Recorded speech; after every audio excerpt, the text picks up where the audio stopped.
throughout high school, I played a lot of music. Hi, I'm Eddie. I'm going to Georgia Tech in the fall and just do stuff, I guess. I'm Karen. I went to Cal High School. I'm going to Princeton in the fall. Hi, I am Wendy. I am going to be a senior at UGA, currently in the middle of med school applications, which is super fun, said no one ever. Okay. Hi, I'm Linda. I went to high school 5 years ago. So I'm doing graduate school at Georgia Tech right now, and I did undergrad at Tech also. All right, who has, just random questions, who has question number 1? Why don't you get the other microphone and give it to them? Oh, okay, that's cool. Okay, question 1, who has it? No. Yeah, just answer it. Here are some questions.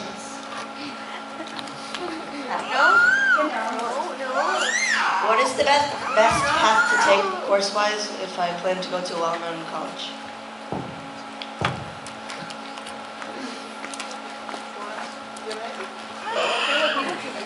John. Go, John. Thanks. Okay. So when you apply to college, the admissions office gets something called your transcript, and that essentially is courses that you go through high school. Can everybody hear him? Okay, can you slow down just a little bit? There it is. It's, a microphone is kind of weird, and I know you know this, but maybe a Further. little bit, and slow down because I have the same issue. Okay. Is this good? Okay, yes. Awesome. So when you apply to college, the admissions officer will see something called your transcript. And that's often the thing that they most focus on in your application. So it's best to take courses that sort of define yourself as an individual. If you're more of a math science person, you might take more math science classes. If you like the humanities better, you might take more social studies or literature classes. That being said, I think it's kind of difficult to really identify with a particular area in high school. Like going to freshman year, I didn't really know whether I was more of a science or more of a humanities person. So I just kind of took the classes that were sort of expected of me. And that could be a good thing or it could be a bad thing. It turned out that I was able to handle the course load, so it turned out all right. But for those who feel like they might not have enough time or the course load might be a bit too much, then it's better to, I guess, choose what you're passionate about. And that's something that really helps with getting into a well-known college. Just that sense of identity that the admissions officers could get from your entire, I guess, portfolio. So whatever courses you take, they should reflect who you are and who you represent yourself to be. Okay, is there anybody else on the panel that would like to add any other information about how to get into, what classes should I take to get into a well-known college? Does anybody else have something they would like to add? Okay, thank you. So I've, spoken to people on college admissions committees, and one of the things that we look for is that they want you to be well-rounded, meaning you are passionate about more than just, school classes, social studies, math, etc. So pursuing some sort of humanity, like an art or a language, that's always good. Also, they want to see that you have what it takes to stick with something long-term, because college is kind of a long-term investment. So if you are going to take something like that, it's best to sort of stick with it for, at least a year or two. Okay, thank you very much, panel. Question number 2. Okay, so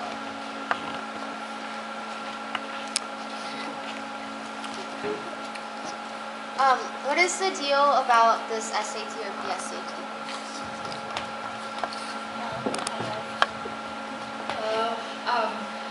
The SAT changed during my past year, and it was my junior year, so I had the option of taking either the old or new. I took the old SAT, and I was more comfortable with it because that was what I was more introduced to it at the first and 7th grade, and it was just a format that I was more familiar with. this new SAT, it focuses, it kind of tries to alleviate the bad reputation that the old SAT kind of has. It is rated on a 1600 scale instead of the usual 2400. And the essay is optional, but for those of you who are, for all of you who are going to take the new SAT, many colleges still look at the essay, so I definitely recommend that you do the essay. The essay is slightly different. It is more, it follows more of like a passage-based analysis instead of the regular just write about anything that occurs in your experience. The PSAT is kind of it's kind of like the SAT. It's graded on a 15-20 scale, and that doesn't really qualify you for college, but it is more conducive for the National Merit Scholarship, which it's a prerequisite, so that you should still take. I know that Walton offers it every single year from your freshman year to your junior year, and the score you get in your junior year is the one that counts, but I still definitely recommend you take it every year from your freshman to junior year so that you get used to the format. Can I have a question 2A?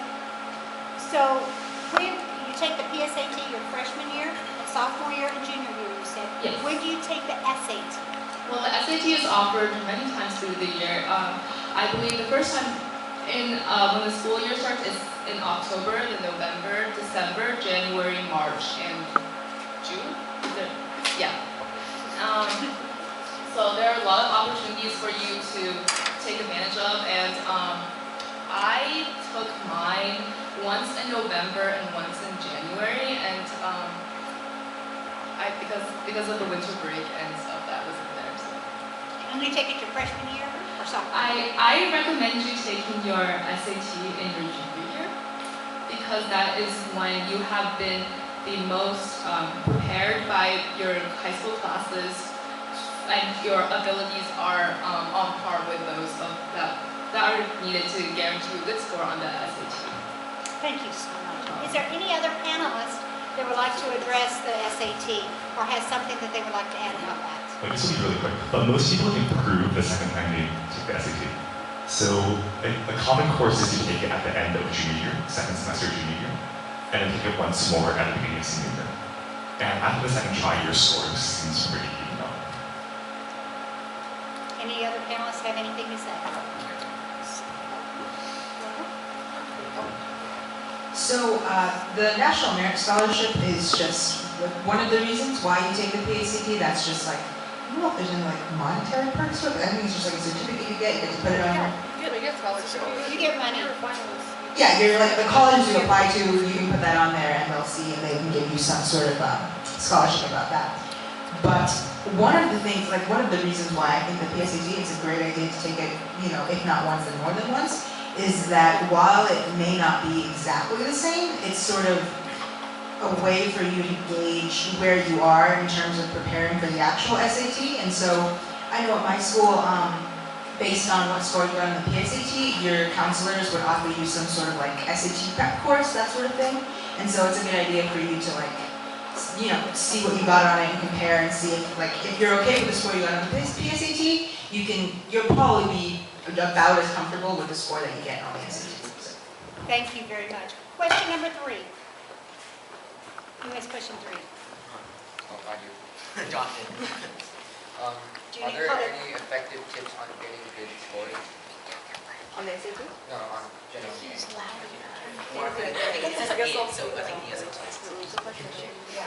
Yeah, on the SAT. What was the question? Oh yeah. Yeah, any effective tips to get good scores on the SAT? For standardized tests, so for standardized tests,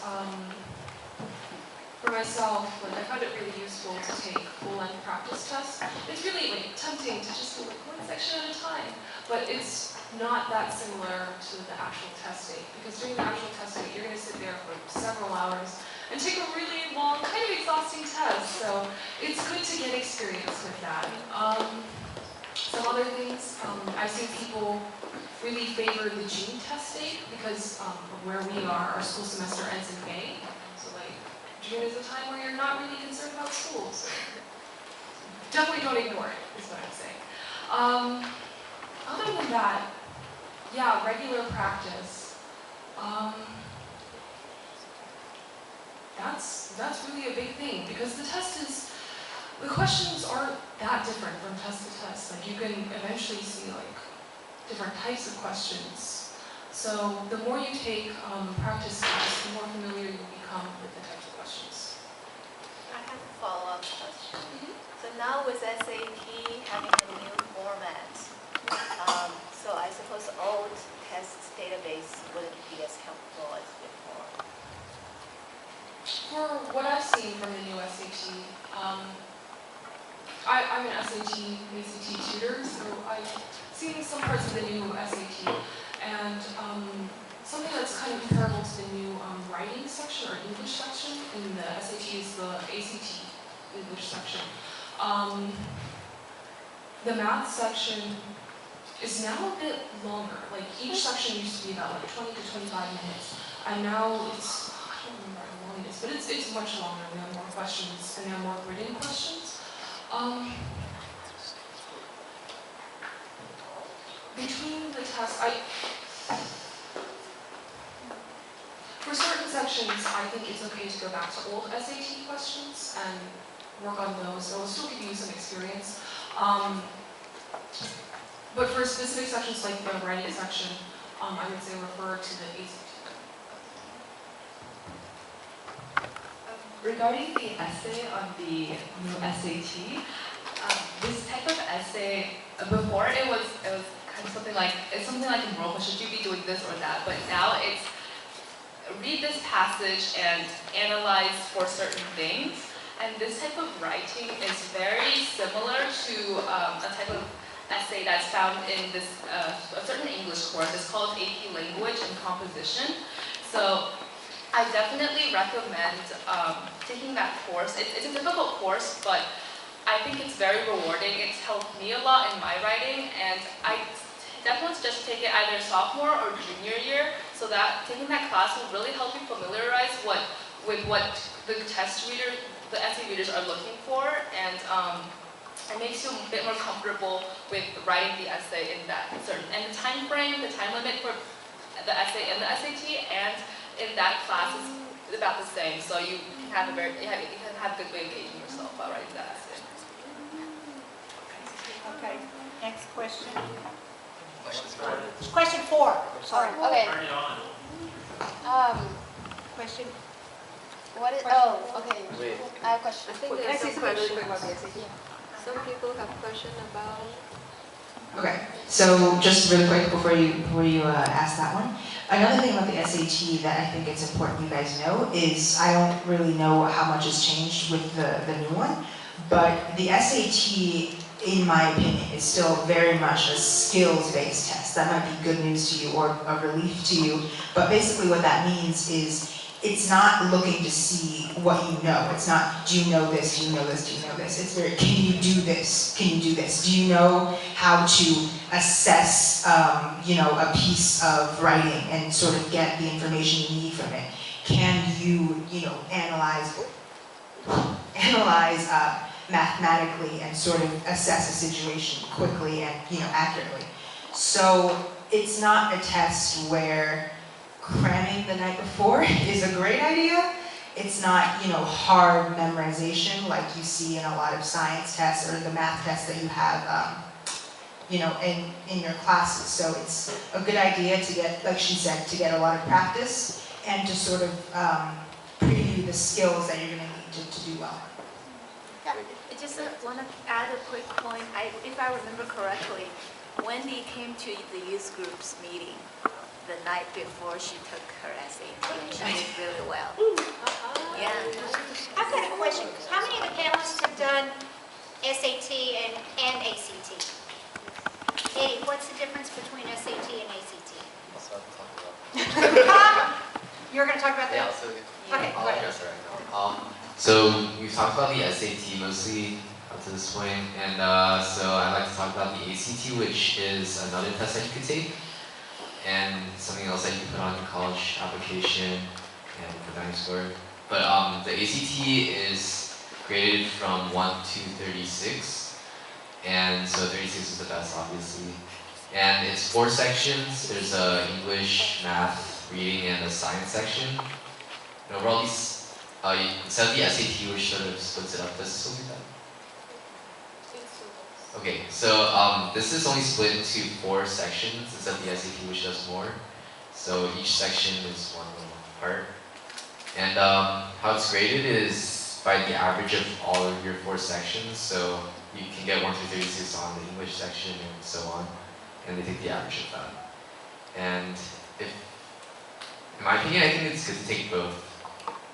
And just to see like which one you like more, which one you do better on. And I'll probably focus on that one more. You did say the ACT has more history and science, whereas the SAT doesn't. Is that correct, or am I wrong? There's no history. There's no history?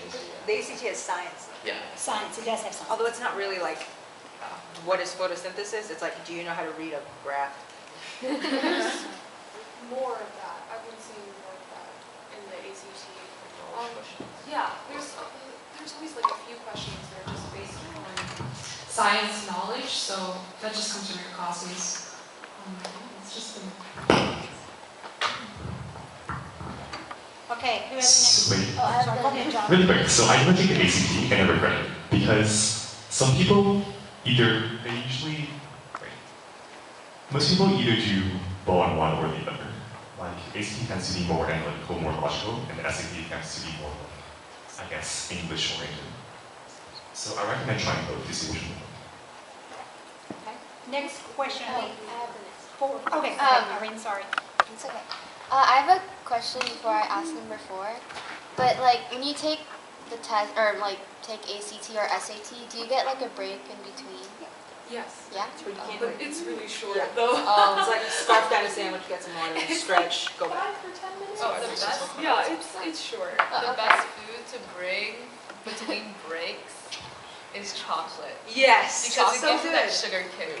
Chocolate? Yeah. Okay. Like I brought like a Dark bar chocolate. of chocolate Dark to the chocolate. SAT, and it was really good when you between like halfway through the test when your morale kind of sad. Okay. So number 4. What is the deal about the lockers in high school? This is probably a Walton question more than I don't know about Caleb.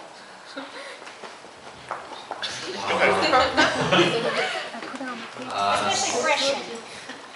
So I'm pretty sure by the time that you're at Walton, they'll have a bunch of new lockers and stuff. But like generally speaking, lockers, you probably know it's for you just put your stuff in there.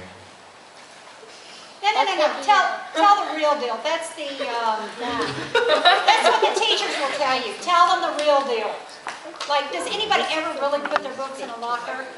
Okay, yeah, some people, but I mean, for me, I just put most of my stuff in my backpack and I just carry it around the whole day. I didn't really use my locker because it was inconvenient. And why? Why, Eddie? Why? Why? Because they're just like, oh, the book bag is too heavy and it'll hurt your back and you can't go around. Tell them why. I mean, Tell the truth. Tell the truth. Why? Okay, I'll tell the truth. My daughter went to Walton, and she had a locker mate her freshman year that can never remember the combination. So she always left the locker open. And my daughter's books were stolen because the people who lose their books then go looking around for lockers that are open. They call it locker flipping. To see, so she had her books stolen. So I bought books that she knew was in the locker. But then magically, at the end of the year, they came back. But that's why. So I'm being honest. I'm being real. So she ended up just putting her stuff. Plus, they stole her lunch too. Something that they will never do again because she's a health nut and has to be gluten free. So I'm sure they were like, oh man, of all the lunches. I found that with the use of lockers, it varies with where your locker is. My freshman year, my locker was in this obscure corner of the school, so that's why I never really used it, and probably went to it like twice the entire day. So I carried a lot of books with me around my freshman year. But this year, my locker was located right behind the media center, which was like in the center of the school, so it was a very convenient location. And I went to it basically after every other period, and this year I've been using my locker a bit more. But the stolen books is a huge thing, but now they have IDs of the books, so when you check them out, the lady will scan, you type in your number and the lady will scan the book and it registers under your name. So even when they steal your book, when they go to return it, it registers under your name instead of theirs. So, yeah. Okay, what's the next question? Wait. Oh, does anybody else want to say something? Go ahead, John. Did you need to? Go ahead. Is there anything else about the lockers? Oh, what was it? Okay, go ahead. Actually, is there anyone who is not going to Walton or is not at Walton? Okay. Hope, where? Sprayberry? Wheeler. Wheeler, okay. So I don't know about Wheeler, but at Hope, I had the same locker for 4 years, had no idea where it was or where the competition was. It's just, when you change classes, you have 5 minutes to get to your next class, and the hallways are full of people, and the lockers are in the hallways, so you can't even get the door open without having people just sort of ramming by you. So my advice would be, I mean, even if you're going to Walton, get a nice, like, orthopedically approved backpack, because you're going to be lugging textbooks around for, you know, several hours a day. So, yeah. Okay. Anybody else in the lockers? Wait, okay, 5 years ago, but for me, lockers, it depends on where your locker is, if you're going to be like dead or not, because mine was usually like pretty open, I could go whenever. But also, I don't know if it's still like this, but like towards the end of high school, the teachers stopped requiring you to bring textbooks to class, so literally I just have like a folder, and I go to my classes, and I was like, cool, because I don't have to carry that much stuff. Yeah. Okay, next question. I forgot, what is it, Michael, are we on 5? 4. Oh, wow, okay, 4. Oh, we're on 5, okay. Can I ask this? Yeah, go ahead, Jeff. What is the social atmosphere like in high school?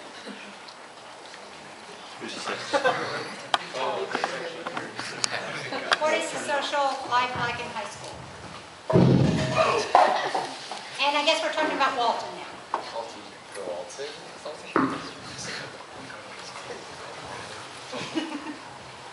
I mean, I guess with Walton, the overall social atmosphere, I mean, that kind of depends on sort of like what you're involved in. Like if you're really academically focused, I mean, I guess you'll be like with all the friends that like you're with in your classes and stuff. And sort of like, I feel like your classes really dictate like the people that you hang out with. So, yeah. And also what clubs you do, and if you do sports or not, orchestra and stuff. But I mean, generally the social atmosphere is like what you make out of it. Like, your social life, I guess. Like, yeah, you choose to, yeah, you just choose like, you kind of just choose what you do, you know? Okay, anybody else? So, all right, next question. Oh, I'm sorry, Linda, I'm so sorry. Also, social life-wise, like with classes, yeah, most of the people or most of your friends will probably be in some of your classes, but there's always like a certain group of people that tend to take the highest level classes, like AP. So if you're one of them, you'll probably be seeing them around, especially towards the end of high school, and they're kind of like, not your friend group, but like kind of your friend. Yeah, the people you're stuck with, but hopefully happily. And also, high school, there's still like, I guess, cliques and stuff, maybe not as bad as middle school. But you probably like, you'll find your niche. Like, you're really awkward. There's a lot of people that are also really awkward, and then you just like find each other. Oh. But yeah, but this isn't high school, but like honestly, like in high school, there are cliques, but college, like you can literally be whoever you want to be, and everyone wants to be friends with each other. So it like changes a lot. Like high school is not reflecting of real life after high school, the social nuances. I've got a question. I've heard 2 people use this word, AP, what does that stand for? Advanced placement. Advanced placement. What's an advanced placement class? So an AP class is a class that is, the curriculum has been written by the College Board, which is the same people who write the SAT. And so basically what an AP class does is, in most, but not all colleges that you go to, it will count for some amount of college course credit. If you get a certain score, usually it's a 3 or 4 or 5 on the AP test, which is the big, horrendous test at the end of the year, where it's, I think, what is it, like 2 hours? 3 hours? 3 to 4 hours? And it just tests over everything you've learned in that class that year. There's pretty much an AP course for, you mostly take AP courses second semester, sophomore year, and then junior, senior year. So, depending on the school, yeah. So it's, you have pretty much all the subjects, chemistry, physics, history, language arts, anything like that. So, yeah. I mean, it's a good investment just because it's a lot of work, but it's going to save you a lot of time and a lot of money when you go to college. So, It makes you look good. And it makes you look good, yeah. Just take them. And something else you'll discover in high school is that you have a number assigned to you, and that's called your GPA. So a lot of people, a lot of schools, AP courses either give you more percentage points on your actual grade, like it's whatever grade you get at the end of the year plus 10, or it's weighed differently towards your GPA. So at Walton, AP courses are weighed 5 points if you get an A, as opposed to a regular 4 for a regular class. So in high school, I guess a lot of people are very concerned about the GPA. They want to be highly ranked in their class. But I feel like it's not a good idea to overwhelm yourself with AP courses just to get a high GPA. Because in the end, if you don't want the subject, then you should be taking course. Okay, all right. Let's go to the next question, because I think a lot of this is in another question too.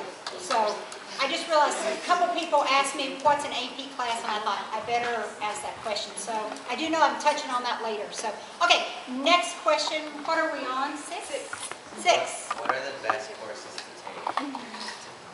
AP, is that the AP class? No. Okay, what are the best classes? We've already answered that. I'm sorry, haven't we? Did we? Take what you're interested in. There's some courses that some people love, some people hate. I mean, it's really very subjective. Okay. All right, next question. No, he didn't write his questions. I did, so. Something about the best courses to take. I guess I need to go through like saying what courses we enjoy. I really liked taking Latin throughout high school because it wasn't just a class; it also built like a community around the subject. I've got a question. Does Latin help you? Knowing Latin, does that help you with the SAT, especially in the vocabulary part? So a lot of Latin teachers would sell that to you, saying that it would. It probably does marginally. Like I do know someone who went to the SAT, didn't know a vocab word, but knew Latin so he could figure out what it meant. But that's kind of rare. So not really. I was just asking. Okay. All right, next question. Next question. What question was that, Thomas? 6, 7. Who has 7? What AP courses will help me? How many AP courses should I take here? Okay, so regarding AP courses, like John said, don't overwhelm yourself, but definitely try to push your boundaries. As for an incoming freshman, like the traditional course, the classic course to take is AP Human Geography. It's a very, it is an AP course, but it is very, it's tailored so that freshmen are able to succeed in it, and I would definitely recommend doing that class. And as for course loads, I did 6 APs this year. It's considered a lot, but I think you should get the number you take. It should be where you are most comfortable at and where you can succeed the most. Yeah. Anybody else have an opinion on that? Which is better, to get a B in an AP class or an A in an honors class? Ooh, so there's a very classic answer to this, and that's an A in an AP class. But if that's probably beyond your capabilities. Right. So I guess like, what do you value? Do you value getting a higher GPA, which an A in an honors class will probably result in that? Or do you value like working harder and probably learning more material? What would the college admissions professors prefer?